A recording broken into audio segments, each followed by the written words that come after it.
అద్దంలో ముఖం చూసుకుంటే మీ ముఖం కనిపిస్తుందా, మీకు చంద్రబాబు గారి ముఖం కనిపిస్తుందా? ఒకసారి పరిశీలన చేసుకోండి. మీకు ఎందుకు ఇంత చంద్రబాబు గారి పిచ్చి పట్టిందో జనాలకు సమాధానం అవసరం. ఎందుకంటే అర్థం కావటం లేదు. సునీత ఇంత గట్టిగా ఈ రోజు న్యాయం కోసం కొట్లాడుతుంటే మీరు చెప్పాల్సిన సమాధానాలు ఈ రోజు వరకు చెప్పటం లేదు. చెప్పకపోగా చంద్రబాబుతో మేము చేతులు కలిపామని చెప్తున్నారే, మీరెందుకు మీ గురించి సమాధానం చెప్పటం లేదు? సాక్షి టీవీలో, సాక్షి ఛానల్లో హార్ట్ అటాక్ అని ఎందుకు రాశారు? ఇల్లంతా రక్తమైతే, గొడ్డలి వేట్లకు బలైతే, ఆయన తలలోని ఎంకలు బయటకు వస్తే, ఆయన మెదడు బయటకు వస్తే, మరి సాక్షి టీవీలో హార్ట్ అటాక్ అని ఎందుకు చెప్పారు? దానికి సమాధానం చెప్పండి.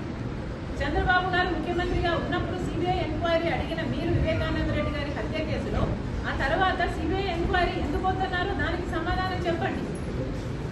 అమాయకంగా నిలబడి చూస్తున్నాడు, ఆధారాలు తుడిపేస్తుంటే అని మీరే మేనమామ గారే చెప్తున్నారే, మరి దానికి ఏం సమాధానం చెప్తారో చెప్పండి.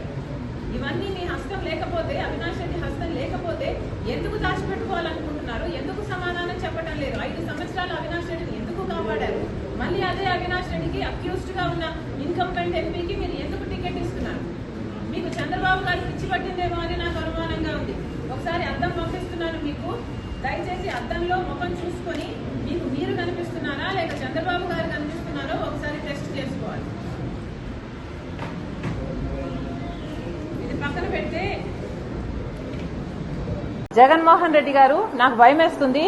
మీరు అద్దంలో ముఖం చూసుకుంటే మీ ముఖం కనిపిస్తుందా, మీకు చంద్రబాబు గారి ముఖం కనిపిస్తుందా? ఒకసారి పరిశీలన చేసుకోండి. మీకు ఎందుకు ఇంత చంద్రబాబు గారి పిచ్చి పట్టిందో జనాలకు సమాధానం అవసరం. ఎందుకంటే అర్థం కావటం లేదు. సునీత ఇంత గట్టిగా ఈ రోజు న్యాయం కోసం కొట్లాడుతుంటే మీరు చెప్పాల్సిన సమాధానాలు ఈ రోజు వరకు చెప్పటం లేదు. చెప్పకపోగా చంద్రబాబుతో మేము చేతులు కలిపామని చెప్తున్నారే, మీరెందుకు మీ గురించి సమాధానం చెప్పటం లేదు? సాక్షి టీవీలో, సాక్షి ఛానల్లో హార్ట్ అటాక్ అని ఎందుకు రాశారు? ఇల్లంతా రక్తమైతే, గొడ్డలి వేట్లకు బలైతే, ఆయన తలలోని ఎంకలు బయటకు వస్తే, ఆయన మెదడు బయటకు వస్తే, మరి సాక్షి టీవీలో హార్ట్ అటాక్ అని ఎందుకు చెప్పారు? దానికి సమాధానం చెప్పండి. చంద్రబాబు గారు ముఖ్యమంత్రిగా ఉన్నప్పుడు సిబిఐ ఎంక్వైరీ అడిగిన మీరు వివేకానంద రెడ్డి గారి హత్య కేసులో ఆ తర్వాత సిబిఐ ఎంక్వైరీ ఎందుకు వద్దన్నారో దానికి సమాధానం చెప్పండి. అమాయకంగా నిలబడి చూస్తున్నాడు, ఆధారాలు తుడిపేస్తుంటే అని మేనమామ గారే చెప్తున్నారే, మరి దానికి ఏం సమాధానం చెప్తారో చెప్పండి. ఇవన్నీ మీ హస్తం లేకపోతే, అవినాష్ రెడ్డి హస్తం లేకపోతే ఎందుకు దాచిపెట్టుకోవాలనుకుంటున్నారు? ఎందుకు సమాధానం చెప్పటం లేదు? 5 సంవత్సరాలు అవినాష్ రెడ్డిని ఎందుకు కాపాడారు? మళ్ళీ అదే అవినాష్ రెడ్డికి అక్యూజ్డ్ గా ఉన్న